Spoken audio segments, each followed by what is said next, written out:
அடே தமிழ்நாட்டு கரப்பான் பூச்சிகளா, டெல்லி கரப்பான் பூச்சிகளுக்கு கெட்ட பேரை ஏற்படுத்தி கொடுக்காதீங்கடா. 5 வருஷம் கோமால இருந்துக்கிட்டு 8 வருஷம் எதை பத்தியும் பேசாம இருந்துக்கிட்டு இப்ப வந்துக்கிட்டு எங்களை அதை செய்யல இதை செய்யல அப்படிலாம் சொல்லக்கூடிய பல கரப்பான் பூச்சிகள் இன்னைக்கு மக்களிடம் வெளிப்படையா சில விஷயங்களை பேச வேண்டியதா இருக்கு. இந்த கரப்பான் பூச்சிகளை வளர விட்டுட்டீங்கன்னு வச்சுக்கோங்களேன், உங்களெல்லாம் அரிச்சு என்னையும் அரிச்சு நமக்கிடையே சாதிய மோதலை உருவாக்கி நமக்கிடையே மத மோதலை உருவாக்கி நீட்டு தான்றா பிரச்சனை, என்னடா சாதி பிரச்சனை இழுக்கிற மத பிரச்சனை இழுக்கிறேன்னா 8 தலித் அமைச்சர்களை கொடுத்துட்டோம். சரி, அந்த 8 தலித் அமைச்சர்கள் என்னைக்கு தலித் பிரச்சனைகள் கிட்டத்தட்ட 2 மாசம் ஆயிடுச்சுங்க. அதாவது வன்னியரசு தோழரை தவிர மீது 7 தலித் அமைச்சர்கள் என்னைக்காவது தலித் பிரச்சனை பத்தி பேசியிருக்காங்க. என்னென்னலாம் நம்ம பார்க்கணும் பாத்தீங்களா? இந்த கரப்பாம்பூச்சிகளை வளரவே விடக்கூடாது. அது என்ன அப்படிங்கிறத ரொம்ப தெளிவா ஆழமா பார்க்க போறோம். இது தமிழ் பொக்கிஷம் வழங்கும் ஆழமான அரசியல் சதுரங்கம்.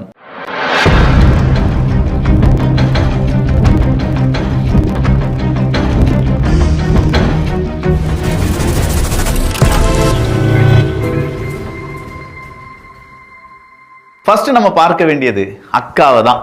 எப்படி அந்த அக்காவை பார்க்கணும் அப்படின்னு நான் சொல்லிடுறேன். மாணவர்களை அடிப்பட்டதை பார்த்தபோது ஒரு தாயாக கஷ்டமாக இருந்தது. நீட் தேர்வுக்கு எதிரான போராட்டத்தில் பங்கேற்ற நடிகை தேவதர்சினி பேச்சு.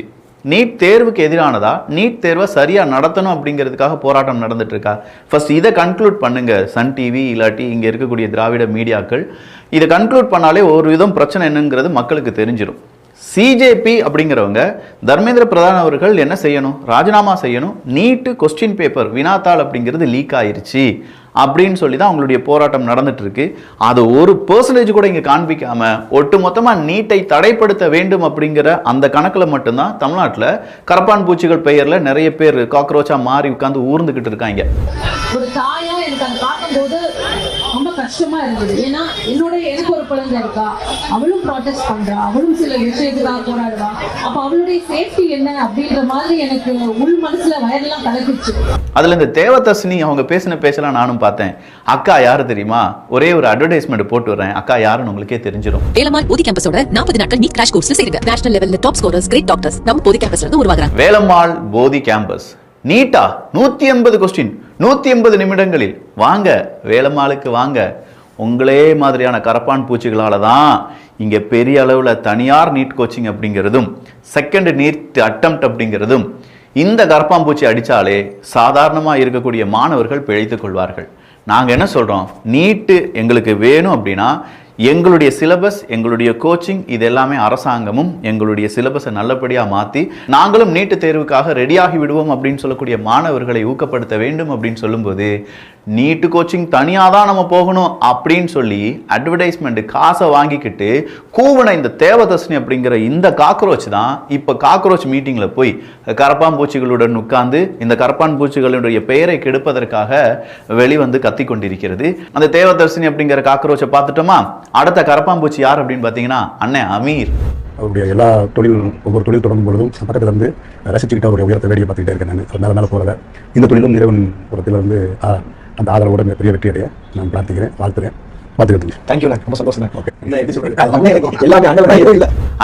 அண்ணனை பத்தி பேசிக்கிட்டே இருக்கலாம். ஆட்டு அமீர் அப்படின்லாம் நிறைய பேர் சொல்லுவாங்க. நான் எனக்கு அதுல உடன்பாடுலாம் கிடையாது.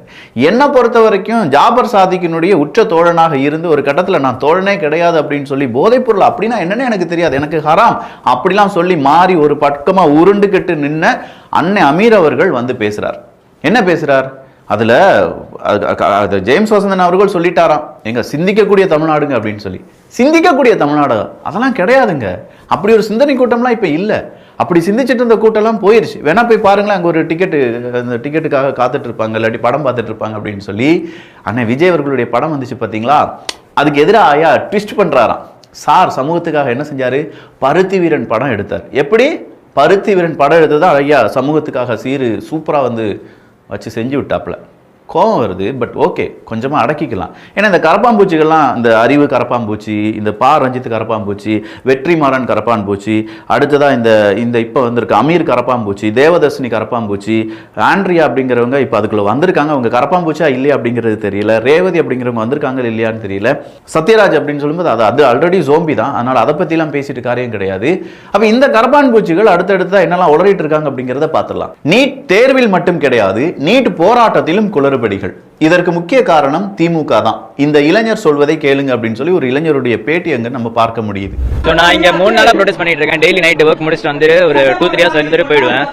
நான் நோட்டீஸ் பண்ண விஷயம் என்னன்னா, செகண்ட் வந்து பீப்புள் எப்படி இங்க இருந்து டைவர்ட் பண்றாங்க அதை நான் எக்ஸ்பிளைன் பண்ணேன். இந்துஸ் முஸ்லிம்ஸ்னு இன்னொரு டிபேட் தனியா அங்கேயே போகுது. ஒரு ஜனநாயகன் அவங்களுக்கும் இவங்களுக்கும் என்ன சம்பந்தம்? நீட்டுக்கும் ஜனநாயக படம் வரக்கூடாதுன்னு சில பேர் இங்க பேசிட்டு இருக்காங்க. அதை பத்தி கேட்டேன். இப்படிதான் டைவர்ட் பண்றாங்கன்னு சொன்னா கூட அது புரிஞ்சுக்காம அதே பாயிண்ட் திருப்பி தான் சொல்றாங்க. சோ அது ஏன்னு தெரியல. இங்க இருக்க நீட் இஷ்யூ என்னன்னா அதை பத்தி பேசாம கொஞ்சம் டைவர்ட் ஆகுறாங்க நிறைய பேர். அதுதான் பிரச்சனை. அப்போ நிறைய பேர் இதே மாதிரி இப்போ இன்ஸ்டால நேரடியா நாமெல்லாம் கூட இந்த ஸ்டுடியோவில் உட்காந்துக்கிட்டு பேசிட்டு இருக்கோம்னு வச்சுக்கோங்களேன். நாம பேசுறதெல்லாம் நம்ப வேண்டாம்ப்பா, நம்ம ஏதோ ஒரு கட்சிக்காக பேசுறோம், யாருக்கோ ஜால்ரா அடிக்கிறோம், என்ன வேணாலும் பேசிக்கோங்க. ஆனா உண்மையிலேயே களத்துல நின்ன பசங்க சொல்லக்கூடிய விஷயம் என்ன தெரியுமா? நான் நீட்டுக்காக, நீட்டினுடைய அந்த குளறுபடிக்காக அந்த போராட்டத்தில் ஈடுபட்டேன், அந்த மாணவர்களுடன் இருந்தேன். காக்ரோச் பார்ட்டி, அங்க இருக்கக்கூடிய கரப்பாம்பூச்சிகள் எல்லாரும் பேசுறதை கேட்டுட்டு இருந்தேன். திடுது பண்ணி பார்த்தா இந்து முஸ்லிம் அப்படின்னு சொல்லி பேசுறாங்க. அவங்களுக்குள்ளேயே வர்றவனுங்க இந்து முஸ்லீம். இந்துக்கள் என்ன செய்யறாங்க தெரியுமா? சனாதான மொழிக நீட்டு ஒழிக. என்னடா இது, எங்க கனெக்ட் பண்றீங்கடா அப்படிங்கிறதே தெரியல. பார்த்தீங்களா? இப்போ சனாதானம் உள்ள வந்துருச்சா? சனாதானம் உள்ளக்க வந்த உடனே கொஞ்சம் ஹிந்துக்களுக்கு கோவம் வருமா? ஹிந்துக்கள் எப்படினாலும் வருமா வராதா? என்னடா நடந்துட்டு இருக்கு அப்படின்னு சொல்லி யோசிக்கிறதுக்கு முன்னாடி அந்த பையன் சொல்றாரு, ஹிந்து முஸ்லீம் அப்படின்னு சொல்லி ஒரு குரூப் அங்க கிளம்புது. திடுது பண்ணி பார்த்தா இந்த சாதி இந்த மதம் அப்படின்னு சொல்லி சாதிய பிரச்சனை இழுக்கிறதுக்காக அங்கே ட்ரை பண்ணிட்டு இருக்காங்க. அடுத்ததா பார்த்தா சார் கான்செப்டே இல்லாமல் நீட் இல்லாமல் வேற என்னெல்லாமோ பற்றி பேசிட்டு இருக்காங்க. படத்தை பற்றி, ஜனநாயகன் படத்தை பற்றி பேசுகிறாங்க. நான் ஒரு விஜய் சப்போர்ட்டரே கிடையாது அப்படின்னு சொல்லி அந்த பையன் சொல்கிறாப்புல. நான் ஒரு விஜய் சப்போர்ட்டரே கிடையாது, நான் டிபேட்டில் தான் அங்கே கேட்டேன் ஏங்க ஜனநாயகன் படம் அப்படின்னு சொல்லி. நான் டிபேட்டில் கேட்டப்போ 3 பேர் திப்புன்னு வந்தானுங்க. அதன் பிறகு அதை பற்றியே பேசலை. இது எங்கேயோ மாறிட்டு இருக்கு. இந்த நீட்டு, அதாவது இப்போ நடக்கக்கூடிய இந்த கரப்பான் பூச்சி அப்படின்னு சொல்லக்கூடிய பாச்சான்கள் இருக்குல்ல, இந்த காக்ரோச் சரி கிடையாது. இந்த போராட்டம் திசை மாறி செல்கிறது அப்படின்னு சொல்றாப்ல. இன்னும் 2 பேர் அவர் ஜிம்முக்கு போனதெல்லாம் ஒரு ஷார்ட்ஸா போட்டு அவர் ஒரு வீடியோ போட்டிருந்தார். அந்த வீடியோக்குள்ள போன பிறகுதான் தெரியுது ஒவ்வொரு அரசியல் கட்சி தலைவனும் வரான், கொஞ்சம் தொண்டர்கள் வராங்க. உண்மையா போராடிட்டு இருந்த மாணவர்கள் அப்படிதான் இருக்காங்க. ஆனா சுத்தி இருக்கக்கூடிய பிம்பங்கள் கருப்பு சிவப்பெல்லாம் போட்டுக்கிட்டு, கருப்பு ட்ரெஸ் எல்லாம் போட்டுக்கிட்டு வந்து என்ன பேச்சு பேசுறாங்கன்னா, எங்க தலைவர் அதை செஞ்சார், எங்க தலைவர் இதை புடுங்கினார், எங்க டேஷ் தலைவர் இதை செஞ்சார் அப்படின்னு சொல்லி டேஷ் பிரசன்னா பேசின மாதிரி நாமளும் பேச வேண்டியதா இருக்கு. அப்போ அதெல்லாம் பார்க்கும்போது இது நீட்டே கிடையாதுயா. நீட்டு என்ன செய்யணும், நீட்டுக்கு அடுத்தபடியா என்ன செய்யலாம், நீட்டை வந்து ஒழிச்சுட்டா நம்ம என்ன செய்ய முடியும், நீட்டு ஒழிச்சிட்டோம்ப்பா, வேற ஒண்ணுமே இல்லடா. திமுக காரங்க இப்போ போராடக்கூடிய டேஷ் பிரசன்னாலேருந்து டேஷ் ரஞ்சித் எல்லாருமே நான் சொல்றேன், அமீர் எல்லாரும், அமீருக்குலாம் நிறைய காசு வந்திருக்கும்ல, நீங்களாம் என்ன செய்றீங்க? இப்போ எல்லாரும் சேர்ந்து எப்பா இங்கே இத்தனை மருத்துவக் கல்லூரிகள் இருக்கு, இந்த மருத்துவக் கல்லூரிகளில் ₹1 டொனேஷன் கூட வாங்காமல் நீட்டை ரத்து பண்ணிட்டாங்கன்னா நாங்கள் உங்களுடைய குழந்தைகளை +2 மார்க்கின் அடிப்படையிலேயே எடுத்துக்கிறோம். ஒன்றும் வேணாங்க, மனசாட்சி தொட்டு உங்கள் குடும்பத்தில் ஒருத்தங்க கண்டிப்பாக ஒரு மாணவனோ ஒரு மாணவியோ இன்றைக்கி +2 முடிச்சுட்டு ஒரு காலேஜில் ஜாயின் பண்ணியிருப்பாங்களா? இந்த +2 முடிச்சுட்டு ஜாயின் பண்ண மாணவ மாணவிகளுடைய குடும்பம் இருந்துச்சு, அப்பா அம்மா இருக்காங்க, உங்களுக்கு நண்பர்கள் இருக்காங்கன்னா ஒரு வார்த்தையை மட்டும் அவங்க கிட்ட கேளுங்க. தம்பி இந்த ரிசல்ட் வந்துருச்சு, கவுன்சிலிங் போகிறதுக்கு முன்னாடி ஏதாவது காலேஜில் கூப்பிட்டு கேட்டு சீட்டு கிடைக்குமா சார், நல்ல காலேஜில் சீட்டு கிடைக்குமா சார் அப்படின்னு சொன்னால், கவுன்சிலிங் வர்றதுக்கு முன்னாடி ஒரு ₹4 லட்சம் உஸ்க்கு, இல்லாட்டி ஒரு ₹5 லட்சம் உஸ்க்கு அப்படின்னு சொல்லிட்டிங்கன்னா நம்ம சீட்டை ரெடி பண்ணிடலாம், மேனேஜ்மெண்ட் கோட்டாவில் சொல்லி ரெடி பண்ணிடலாம் அப்படின்னு சொல்லக்கூடிய எத்தனை பேர். நான் ஃபஸ்ட்டு கை தூக்குறேங்க. என் தம்பிக்காக நான் கேட்டேன், ஒரு 3-4 காலேஜில் கேட்டேன். 3-4 காலேஜ்லையும் கவர்மெண்ட் நிர்ணயித்திருக்கக்கூடிய ₹1,25,000 கூடுதல் 3 லட்சம், 4 லட்சம், 5 லட்சம், 8 லட்சம், 12 லட்சம் 12 லட்சம் வரை கேட்டாங்க. ஏன்ட்டே கேட்டாங்க, நான் யாருங்கிற ஐடென்டிட்டி சொல்லாமல் நான் கேட்டேன். 12 லட்சம் வரை கேட்டாங்க. நான் என்ன கேட்குறேன், இன்ஜினியரிங் இத்தனைக்கு வேறு பெருசாக மருத்துவம்லாம் கிடையாது. அப்போ கவுன்சிலிங் போட்டாச்சு, கவுன்சிலிங் வரக்கூடிய காலேஜில் நமக்கு நம்ம நினைக்கக்கூடிய காலேஜ் கிடைக்காது, இல்லாட்டி தூரமாக போயிடுவாங்க அப்படின்னு சொல்கிறதுனால நம்ம என்ன செய்ய வேண்டியதாக இருக்கும், ஐயோ அந்த காலேஜில் சேர்த்து விட்டுடலாம். ஏன்னா மறுபடியும் பஸ் ஃபீஸு பார்க்கணும், அங்கே இருக்கக்கூடிய ஹாஸ்டல் ஃபீஸை பார்க்கணும், பிள்ளையுடைய ஹெல்த்தை பார்க்கணும். அப்படிங்கிற போது அந்த பெற்றோர் என்ன நினைக்கிறாங்க, 5 லட்சம் 8 லட்சமா கொடுத்துடலாம், வருஷத்துக்கு எத்தனை 6 லட்சமா 7 லட்சமா கொடுத்துடலாம் அப்படின்னு சொல்லக்கூடிய அந்த மனநிலைமைக்கு வராங்க. டேய், என்ஜினியரிங்கே உங்களால் இன்னும் வகைப்படுத்த முடியாமல் கவர்மெண்ட் வைக்கக்கூடிய ஃபீஸில் உங்கள் காலேஜ் எதுவுமே வாங்காமல் இருக்காங்கடா. நாளைக்கு மருத்துவத்தை கொண்டு நீங்கள் தனியார்ட்ட கொடுத்துட்டீங்க. தனியாரில் இருக்கக்கூடிய, அதுவும் உங்களுடைய அரசியல் கட்சியை சார்ந்தவங்க தான் நிறைய மருத்துவக் கல்லூரிகளை வச்சுருக்காங்க. அவனு என்ன தெரியுமா செய்வாங்க? +2 மார்க்கின் அடிப்படையில் தான் நம்ம இந்த மாதிரி மெடிக்கல் காலேஜினுடைய சீட் எல்லாமே கொடுக்கப்பட வேண்டும் அப்படின்னு சொல்லி பிரச்சாரத்தில் பேசுவாங்க. 10 பேருக்கு கொடுப்பாங்கயா, 10 பேருக்கு கொடுப்பான். மீதம் இருக்கும் 50-60 பேர் மேனேஜ்மெண்ட் கோட்டா தான். ஒரு 40 லட்சம் கொடுங்கய்யா, ஒரு 50 லட்சம் கொடுங்கயா. ஜென்டில்மேன் படம் நீங்கள் பார்த்துருப்பீங்களா சங்கர் சாருக்க? அந்த காலகட்டத்திலேருந்தே நம்பியார் போய் கேட்பார். நம்பியார், மனோரமா, அர்ஜுனு, அங்கே இருக்க வினீது, 4 பேரும் அந்த ஒரு சீன் வச்சுருப்பாங்க. மருத்துவம் படிக்கிறதுக்கு நாங்கள் எங்கள் காசு தானே, எங்ககிட்ட மார்க் இருக்குல்ல, மருத்துவம் நீ மார்க் வாங்கியிருக்கடா, நாங்கள் எவ்வளோ செலவு பண்ணியிருக்கோம், அதனால 20-30 லட்ச ரூபா தா அப்படின்னு சொல்லி கேட்பாங்க. அந்த காலகட்டத்திலேருந்து இந்த காலகட்டம் வரை இவனுங்கெல்லாம் எதுக்கு துடிச்சிட்டு இருக்கானுங்கன்னா, நீட் அப்படிங்கிறது ஒன்று ரத்து ஆயிடுச்சுன்னு வச்சுக்கோங்களேன். இந்த மாஃபியா இருக்கு பாருங்க, அதாவது நிறைய மருத்துவமனைகள், மருத்துவ கல்லூரிகள் வச்சிருக்கக்கூடிய இந்த மாஃபியா, பல் மருத்துவ டாக்டர்ஸ், இல்லாட்டி அதுக்கு அந்த படிப்பை சொல்லிக் கொடுக்கக்கூடிய காலேஜஸ் வச்சிருக்கிற இவனையெல்லாம் கோடி கணக்கில் அள்ளலாம். இப்போ இவனையெல்லாம் என்ன சொல்கிறாங்க? நீட்டு கோச்சிங் சென்டர் கோடி கணக்கில் அள்ளிட்டு இருக்கு சார். நீட்டு கோச்சிங்கே போகாமல் வீட்டிலேருந்து படித்தவன் நீட் எக்ஸாம் பாஸ் ஆகி இன்னைக்கு பிடிஎஸோ எம்பிபிஎஸோ படிச்சுட்டு இருக்காங்க. அதுக்கும் என் குடும்பத்துலேருந்தே நான் சொல்கிறேன். இதே மாதிரி நான் ஏகப்பட்ட பேரை பார்க்குறேன். அப்போ உன்னுடைய எல்லாம் எய்ம் என்ன? எக்ஸாமை க்ளோஸ் பண்ணிடலாம்டா, நீங்கள் வாங்க ஒரு ஒரு ஒரு டிபேட்டுக்கு வாங்க. ஆமாம் சார், திமுக சார்ந்து இருக்கக்கூடிய இத்தனை பேருக்கு இத்தனை மருத்துவக் கல்லூரிகள் இருக்குது, இத்தனை சீட்டு இருக்குது, இத்தனை சீட்டு நான் எத்தனை இப்போ நீட் வழியாக போனால் ஒரு 4.5 லட்சமா 7 லட்சமா 7 லட்சத்துக்குள்ளே முடிச்சிடலாம்ல ஒரு வருஷத்துக்கு. நான் சொல்கிறேன் 5-6 லட்சம் 7 லட்சத்துக்குள்ளே தான் எல்லாமே எக்ஸாம், நான் சொல்கிறது எல்லாமே சேர்த்து. அப்போது வருஷத்துக்கு 7 லட்ச ரூபானா வாங்க, 4 வருஷம் நீ படிச்சுட்டு போப்பா, 20 லட்ச ரூபா நீ செலவழிச்சா போதுண்டா அப்படின்னு சொல்ல தைரியம் இருக்க இவனுக்காவது ஒருத்தனும் சொல்ல மாட்டான். நம்மளெல்லாம் மரமண்டைன்னு நினச்சிட்டு இருக்காங்க.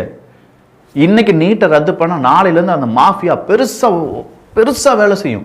இவ்வளோ நாள் காசு சம்பாதிக்க முடியாமல் நீட்டு வழியா ஓகே நீட்டா இந்த மார்க்குக்கு இந்த காலேஜ், இந்த மார்க்குக்கு இந்த காலேஜ்னு சொல்லி முடிச்சு விட்டாங்க. ஓகே, நீங்கள் நேராக வாங்க, மாநிலங்களே தீர்மானிச்சுக்கோங்கப்பா, உங்கள் மாநிலத்தில் இருக்கக்கூடிய இந்த மருத்துவக் கல்லூரிகள் எத்தனை சீட்டு, 1000 சீட்டாக இந்த வச்சுக்கோ, இந்த 1000 சீட்டை நீயே ஃபில் பண்ணிக்கோன்னு சொல்லி கொடுத்துட்டாங்கன்னு வச்சுக்கோங்களேன். ஒவ்வொரு சீட்டுக்கு 1 கோடி ரூபா அவரை கேட்கறதுக்கு கல்லூரிகள் தயாராக இருக்கிறது. 1 கோடி கொடுத்து நம்மளால் நம்ம குழந்தைகளால் மெடிக்கல் படிக்க வைக்க முடியுமா? இப்போ சொல்லுங்கள், மனசாட்சி தொட்டு சொல்லுங்கள், கொஞ்சமாவது யோசிச்சு சொல்லுங்கள். எவனோ ஒருத்தன் திமுக காரன் இந்த கரப்பாம்பூச்சி, இந்த ரஞ்சித் மாதிரியான கரப்பாம்பூச்சிகள்லாம் வந்து நம்ம மண்டையை கழுவுறது அப்படிங்கிறதெல்லாம் 5 வருஷம் ஏன்டா நீங்களாம் இதில் செய்யலை, ஏன்டா செய்யலை அப்படின்னு சொல்லி நான் கேட்கலாம்ல. நீ பேசும்போது நானும் பேசலாம்ல. உடனே என்ன தெரியுமா சொல்லிடுவாங்க? சாதிய புத்தியை காண்பிக்கிறா, நீ சாதியவாதி அப்படின்னு சொல்லுவாங்க. 8 தலித் அமைச்சர்களை கொடுத்துட்டோம், சரி. அந்த 8 தலித் அமைச்சர்கள் என்னைக்கு தலித் பிரச்சனைகள் கிட்டத்தட்ட 2 மாசம் ஆயிடுச்சுங்க. அதாவது வன்னியரசு தோழரை தவிர மீது 7 தலித் அமைச்சர்கள் என்னைக்காவது தலித் பிரச்சனை பத்தி பேசியிருக்காங்க. முதல்ல ராஜ்மோகன், அமைச்சர் ராஜ்மோகன் தலித்தா நான் தலித்தானே எங்களுக்கு தெரியாது. எழும்பூர் தொகுதியில் நின்னதுக்கு அப்புறம் தான் எங்களுக்கே தெரியும் ஓகே ஒரு தலித். ஏன்னா ஒரு ஆக்டிவிஸ்டா ஒரு யூடியூபரா இருந்து எந்த தலித் பிரச்சனைக்கும் குரல் கொடுக்காதவர் தான் அவரு. இதே ரஞ்சித் அவர்கள், நம்ம ராஜ்மோகன் அவர்கள் தலித் அப்படின்னு எனக்கு தெரியாது, எலெக்ஷன்ல அவர் நின்ன பிறகு, அந்த தனித்தொகுதியில் நின்ன பிறகுதான் அவர் தலித் அப்படின்னு எனக்கு தெரியும், அது வரையிலும் அவர் தலித்துக்கு குரல் கொடுத்ததே கிடையாதுங்கிறார். 8 அமைச்சர்கள் கொடுத்த என்ன பிரயோஜனம்? தலித்துக்காக இந்த 2 மாசத்துல ஏதாவது நீங்க குரல் கொடுத்திருக்கீங்களான்னு கேட்கிறாங்க. ரஞ்சித், நல்லா புரிஞ்சுக்கோங்க, இந்த சமுதாயத்துல அவர் தலிதே இல்லை அப்படிங்கிறது எனக்கே நீ சொல்லிதான் தெரியும். அப்ப நாங்கெல்லாம் ஒன்னாதான் இருந்திருக்கோம், ஒன்னாதான் பேசியிருக்கோம், ஒன்னாதான் சிரிச்சிருக்கோம். அப்ப இங்க எந்த இடத்துலயுமே சாதி ஏற்றத்தாழ்வுகள் இல்லாம இருந்திருக்கு. ஆனா நீ என்ன சொல்ற? அவன் தலிது, அவன் இப்ப பெரம்பூர்ல தனி தொகுதியில் நிப்பாட்டின பிறகுதான் தலிதுன்னு எனக்கு தெரியும். ஏய், நல்லதான்றா நடந்திருக்கு. எல்லாரும் ஒன்னாதானே இருந்திருக்கோம், எல்லாம் ஒன்னாதானே பேசி இருந்திருக்கோம். நீ தலிது, இவன் தேவை, இவன் வன்னியன், இவன் நாடார் அப்படின்னு சொல்லி நாங்க பேசவே இல்லையே. இப்ப நீயா உள்ளக்க வந்து ஆமா ராஜ்மோகன் தலித், ஆனா தலிதுக்காக குரல் கொடுக்கல. தலிதுக்காக தலிது மட்டும்தான் குரல் கொடுக்கணுமா என்ன? நாங்களாம் குரல் கொடுத்ததே கிடையாது. ஆம்ஸ்ட்ராங் அந்த கொலை வழக்குக்கு அவர் பேசியிருக்காரு. யாரு? ராஜ்மோகன் அவர் 1-2 வீடியோ போட்டிருக்காரு அப்படின்னு சொல்றாரு. ரஞ்சித் அவர்கள் மீது நம்ம மிகுந்த மரியாதை வைத்திருக்கிறோம். அதற்காக அவர் சொல்ற எல்லாமே சரி நம்ம சொல்லிட முடியாது. இங்க எந்த மனநிலைமையிலடா இருக்கீங்க அப்படிங்கிற மாதிரி இருக்குல்ல. இவனை பொறுத்த வரைக்கும் இப்ப திமுக விழுந்துருச்சு. இதே ரஞ்சித்துக்கும் திமுகக்கும் ஏகப்பட்ட கிளாஷ் வந்துச்சு. இதே திமுக காரங்க ரஞ்சித்தை அடிக்க ஆரம்பிச்சாங்க. திமுகவினுடைய வாடகை வாய்கள் யூடியூப்கள் ரஞ்சித் அவர்களை அடிக்க போது அவருக்கும் நம்ம சப்போர்ட் கொடுத்தோம். ஏன்னா அவர் பேசுனது அன்னைக்கு நியாயமா இருந்துச்சு, சப்போர்ட் கொடுத்தோம். இன்னைக்கு இவங்க பேசுறதெல்லாம் அட்டர் பிளண்டரா இருக்கு. அப்ப இவனுடைய குறிக்கோள் என்ன? இவனுங்களெல்லாம் வளர விட்டது நம்ம தான். இவனுங்களெல்லாம் ரொம்ப பெரிய அளவில் பெரிய ஆட்கள், நல்ல டைரக்டர். ஏண்டா உன் படத்துக்கு மெட்ராஸுங்கிற படமா இருக்கட்டும், இன்னைக்கு அவர் பேசுற பேச்சு அப்படி இருக்கு. நான் தமிழனா உணர்ந்ததே கிடையாது, என் ஊர்க்காரனா நான் உணர்ந்ததே கிடையாது, நான் இந்தியனா உணர்ந்ததே கிடையாது. இன்னைக்கு காக்ரோச் பார்ட்டி ஜெய் பீம் அப்படின்னு சொல்லும்போது நான் உணர்கிறேன், நம்ம எல்லாரும் ஒண்ணுதான் அப்படின்னு சொல்லி. ஆடம், உங்களுடைய படத்தை பாராட்டி பேசணுங்க, உங்களுடைய கலை பொக்கிஷத்தை எல்லாத்தையுமே நல்ல டைரக்டர் அப்படின்னு சொன்னாங்க. அப்ப நீ உணரல? அப்ப நீ உணரவே இல்லையா? நம்மளெல்லாம் பற்றி பேசுகிறாங்க, என்ன நம்மளை தான் பற்றி பேசுகிறாங்க. நீ என்ன ஜாதின்னு கூட எனக்கு தெரியாதியா? நீ எப்படி இந்த படத்துக்கு இது நீ நசுக்கப்பட்டாய், ஒடுக்கப்பட்டாய், பிதுக்கப்பட்டாய் அப்படின்னு சொன்ன பொழுது கூட உனக்கு சப்போர்ட்டாக தான் நின்று இருக்கும். இதே மாதிரி இன்னொருத்தன் வருவான், மாமன்னன் படத்தை எடுத்துட்டு 2023 படம் ரிலீஸ் ஆகுது, 2023 இன்னைக்கு வர ஒருத்தன் கூட போராட்டத்தில் ஈடுபடலையா? அவ்வளவு போராட்டம் நடந்துட்டு இருந்துச்சேடா. அன்னைக்கெல்லாம் அவங்க வாய் எங்கே போச்சு? படத்தை எடுத்தீங்க, கொடுத்தீங்க, கோடி கோடியா. மாமன்னன் படம் பார்க்கறதுக்கு சாரசாரியா அரசியல்வாதிகள் வந்தாங்களே, கண்ணை தொடச்சிக்கிட்டு அப்படிலாம் சொன்னாங்களே. ரகுபதி அவர்கள் சொன்னாரே, உதயநிதி ஸ்டாலின் மாதிரி நடிப்பு அரக்கன் இங்கே யாருமே இல்லை, அவர் நடிக்கிறத நிப்பாட்டிடவே கூடாது. சட்டத்துறை அமைச்சராக இருந்தார், ஒண்ணுமே கிடையாது. ஐயா ஸ்டாலின் அவர்கள் பார்த்தாரு, மாமன்னன் படமா, வாவ் அக்கா புரோட்டோகால் அக்கா பேசிச்சே. என்ன செஞ்சுட்டு இருந்தீங்க அன்னைக்கெல்லாம் நீட்டு இல்லாமல் போயிடுச்சா, ரத்தாயிடுச்சா? அன்றைக்கெலாம் நீட்டு மரணமே நடக்கலையாடா? பேன் நீட் அன்றைக்கெலாம் சொல்கிறதுக்கு வாய் வரலையா உங்களுக்கு? டாடி ஒரு பேசுன்னு தப்பாக நினச்சிக்கிடாதீங்க. இவனெல்லாம் நம்பி இருந்தவங்க, நம்ம நம்புகிறோம், இப்போவும் நம்புகிறோம். நம்ம பேசுகிறதுனால இங்கே எதுவும் மாறப்போகுது அப்படிங்கிறது இல்லை. ஆனால் கண்டிப்பாக ஒருத்தனுக்காவது உரைக்கணும்ல. இவனுங்களை நம்புகிற கூட்டத்துக்கோ இல்லாட்டி அவன் நம்மளை மூலச்செலவு செய்கிறான் அப்படின்னு சொல்லி தெரியாமே நிறைய பேர் இவனுங்களுக்கு பின்னாடி போகிறதுக்கான வாய்ப்புகள் இருக்குல்ல. இந்த வெற்றிமாறன் அப்படிங்கிறவங்கலாம் அடுத்ததாக பேச ஆரம்பிப்பான், நாங்கள் தான் சமூகத்தில் புரட்சி செஞ்சோம், வெட்டுடா குத்துடா அப்படின்னு சொல்றதெல்லாம் புரட்சி. அடுத்த பொண்டாட்டி நீ காதலிக்கிறியா, காதலிச்சா உடனே கர்ப்பமாக்கிரு அப்படின்னு சொல்றவன் ஒரு புரட்சியான ஒருத்தன். இதெல்லாம் புரட்சியான்னு பேசிக்கிட்டு இந்த பருத்தி வீரன்கிற படத்தை எடுத்து நான் தான் புரட்சி செஞ்சேன், இவர் என்ன செஞ்சு கிழிச்சிட்டார் அப்படின்னு சொல்லி பேசக்கூடிய 8 அமைச்சர்கள் என்ன புடுங்கினாங்க, தலித்துக்காக என்ன புடுங்கினாங்க அப்படின்னு சொல்லி கேட்கிறார் ஒருத்தர். யாரு? வேற யாரும் இல்லை, ரஞ்சித் தான். ஒண்ணுமே தெரியாது இல்லை, அவங்களாம் நடிக்கிறாங்க. ஒன்று, இவனுங்களை பொறுத்த வரைக்கும் இங்கே மதக்கலவரம் உருவாகணும். பிஜேபியை பிடிக்குதோ இல்லையோ, நீ பிடிக்கலன்னு சொல்லு, அதுக்காக எங்ககிட்ட இருக்கக்கூடிய சகோதரத்துவத்தை நீ ஏன்டா கேள்வி கேட்டு ராஜ்மோகன் தலித்துன்னு எனக்கு தெரியாது. அதனால இப்ப பாரு, கே ஆம்ஸ்ட்ராங் அவர்களுடைய கொலை வழக்கு சிபிஐக்கு போகக்கூடாதுன்னு சொல்லி உன்னுடைய ஆதரவு, நீ சொல்லக்கூடிய திமுக தீகாக்காரங்கெல்லாம் சேர்ந்து என்ன செஞ்சாங்க, கேஸை போட்டாங்க. ஆம்ஸ்ட்ராங் கொலை வழக்கை உங்க அண்ணன் தானே சொல்லிட்டு கிடந்தா, ஆம்ஸ்ட்ராங்கு கரெக்டு தானே? உங்க அண்ணன் தானே சொன்னேன், எங்க அண்ணனுடைய கொலை வழக்கு எனக்கு முக்கியமான தலைவர் அழுது இல்லை போய் அந்த கொலை வழக்கு சிபிஐக்கு போகக்கூடாது, சிபிஐ விசாரிக்க கூடாதுன்னு சொல்லி மேல்முறையீடு பண்ணாங்க திமுக காரங்க. அந்த நேரத்தை இன்னைக்கு 8 அமைச்சர்கள் சொல்றீங்களா, தலித் அமைச்சர்கள் இருந்து என்ன செஞ்சாங்க, நீ அவங்க தான் வேணாம் சிபிஐ விசாரிக்கட்டும், எவ்வளோ பெரும்புள்ளிகள் இருந்தாலும் அவனுங்கெல்லாம் சிக்கணும் அப்படின்னு சொல்லி இன்னைக்கு மாற்றினாங்க. என்ன செஞ்சு கிழிச்சாங்கன்னு கேட்டதுக்கு முதல் ஆன்சர். இரண்டாவது, கவின் கொலை வழக்கு இருந்துச்சுல, அண்ணன் திருமாவளவர்கள் கூட வேங்கை வேலை என்னடா ஆச்சு, வேங்கை வேலுக்கு நீ போனியா, இல்லாட்டி திமுக அரசாங்கத்துக்கு எதிராக ஏதாவது பேசுனீங்களா, பெரிய போராட்டம் நடத்துவீங்களா, போராட்டம் கிழிச்சு நடத்திட்டீங்களா? அறிவு இவங்கெல்லாம் இந்த கரப்பாம்பூச்சிகள்லாம் இப்போ என்ன செஞ்சுட்டு இருந்துச்சு, பம்மிட்டு இருந்துச்சு. மண்ணுக்கடியிலையும் முகத்தை அப்படியே மண்ணுக்கடியில் வச்சு பேக்கை மட்டும் மேலே தூக்கிட்டு அப்படியே பம்மிட்டு இருந்துச்சு. ஏன்னு கேட்டால் எஜமானங்கள் கோவிச்சுக்கிடுவாங்க, 200 ரூபா கிடைக்காது, அவ்வளோதானடா. இந்த கவின் வழக்கில் அவங்க அம்மா அரெஸ்ட் பண்ணாமல் இருந்தாங்கல்ல, தாவேக்கு அரசாங்கம் வந்தோடனே இந்த 8 தலித் அமைச்சர்கள் வந்தோடனே அரெஸ்ட் பண்ணாங்களா? இங்கே MC ராஜா அவங்களுடைய அந்த ஹாஸ்டலுக்கு போனாங்கல்ல விஜய் அவர்கள், அங்கே என்ன நடந்துட்டு இருந்துச்சுன்னு பார்த்தீங்கல்ல, உடனடியாக அங்கே மாற்றம் வந்துச்சா? இதுவரையிலும் அரசியல் இல்லாட்டி நாங்கள் தலித் அப்படின்னு சொன்னனால எங்கள் ஊருக்கே பஸ் அனுப்பாமல் நம்பர் 13 பஸ்ஸா அனுப்பப்பட்டுச்சா? பஸ்ஸு இத்தனை வருஷங்களா பஸ்ஸே இல்லாத இடங்களுக்கு பஸ்ஸு போச்சா? அதெல்லாம் மாற்றமாகவே தெரியல. உனக்கு இப்போ என்ன வேணும்? இந்த நீட் அப்படிங்கிறத வச்சு ஒரு அரசியலை செஞ்சு அந்த இடத்துல தலித பிரச்சனையை உருவாக்கி அம்பேத்கர் சிலையை திறக்க விட மாட்டேங்காங்க. ஏன் நீங்கள் திறக்க வேண்டியதான் அப்படின்னு சொல்லி தாவேக்கு அரசாங்கத்தை பார்த்து கேட்குறாங்க. சார் திறக்கலாம், அதில் என்ன பிரச்சனை இருக்குது? பிரச்சனையை அவங்க கலைய போகிறாங்க. அது இப்போ இந்த மேடையில் பேச வேண்டிய பேச்சாங்க இது. இன்னைக்கு அவங்க ஜனநாயகன் படத்துக்கு தேட்டருக்கு போய் அழுகுறாங்க, தேட்டருக்கு போய் அழுதுகிட்டு இருக்கிறாங்க. இங்க 1008 பிரச்சனை இருக்குன்னு சொன்ன அதே நபர் தான் தேட்டருக்கு போய் அழுகுறாரு. அப்ப அவங்களுடைய பிரச்சனைகளில் ஒண்ணு ஜனநாயகன் ரிலீஸும் FDFES போக்குறதும் தானே, அது முக்கியமானதா? என்ன அடுத்ததா ஜீவ சகாப்தன் அப்படின்னு ஒருத்தன் இருக்கான், அவனும் பேசுறான். அவன் பேசும்போது என்ன நடந்துச்சு தெரியுமா? இங்க பாருங்களேன், நம்ம இங்க 1008 போராட்டம் இருக்குன்னு சொல்லிட்டு இருக்கோம், ஆனா திடுதிப்புன்னு பார்த்தா ஜனநாயகன் படத்தை பார்த்து அழுதுட்டு இருக்காங்க அப்படின்னு சொல்றான். தொழிலாளர்களுடைய போராட்டம் நடந்துட்டு இருந்துச்சு ஜீவ சகாப்தன்னு. அந்த போராட்டம் ரொம்ப பீக்காக நடந்துட்டு இருந்துச்சுண்ணே. அப்போ என்ன தெரியுமா செஞ்சுட்டு இருந்தாங்க உங்கள் ஆட்கள்? போய் கூலி படம் பார்த்துட்டு இருந்தாங்க. நான் ட்வீட் போடுறேன். நிரந்தர கூலி வேண்டும் என்று இங்கே தொழிலாளர்கள், துப்புரவு தொழிலாளர்கள் போராட்டம் நடத்தும் போது கூலி படம் பார்த்த மன்னர் குடும்பம் அப்படின்னு சொல்லிலாம் நிறைய பேர் ட்வீட் போட்டாங்க. நானும் அதில் ஒருத்தன் தான். அன்னைக்கு ஜீவ சகாப்தம் எங்கே போனாருன்னு தெரியல, கோமாவாக இருந்திருக்கும் ஒரு வேலை. இல்லை, இதுக்கு மேலே இவனில் என்ன சொல்லணும்னு தெரியல. ஆனால் இன்னும் சொல்ல வேண்டியிருக்கும். கரப்பான் பூச்சிகள் வேட்டையாடப்படும், போலியான கரப்பான் பூச்சிகள் வேட்டையாடப்படுவார்கள், மக்கள் முன்னாடி அம்பலப்படுத்தப்படுவார்கள்.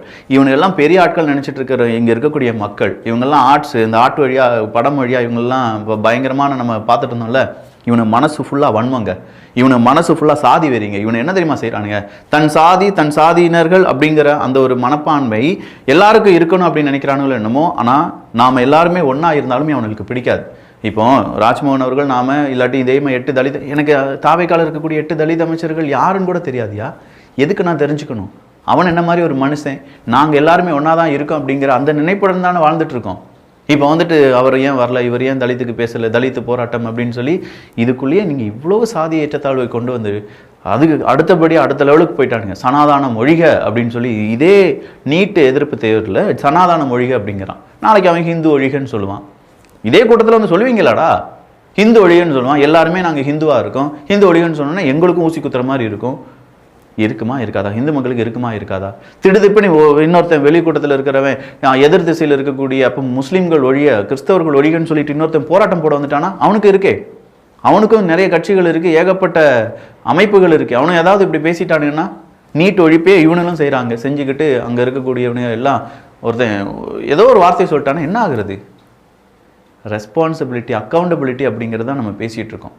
எந்த ரெஸ்பான்சிபிலிட்டி இல்லாமல், எந்த அக்கௌண்டபிலிட்டி இல்லாமல் வாய்க்கு வந்ததை பேசி உங்கள் மனசில் இருக்கக்கூடிய நஞ்செல்லாம் இங்கே விதைச்சி அதன் வழியாக மாணவர்களுடைய போராட்டத்தை தூண்டி தமிழ்நாட்டில் ஒரு கலவரத்தை ஏற்படுத்த வேண்டும் அப்படின்னு சொல்லி நினைக்கக்கூடிய இந்த கரப்பான் பூச்சிகள் அழிக்கப்பட வேண்டும். இன்னும் நிறைய கரப்பான் பூச்சிகள் வெளியில் வருவாங்க, கண்டிப்பாக வருவாங்க. நான் ஒரு லிஸ்ட்டே எடுத்து பல தடவை சொல்லியிருக்கேன், அந்த லிஸ்ட்டில் இருக்கிற எல்லாமே வெளியில் வருவாங்க. வரும்போது வச்சு செய்வோம்.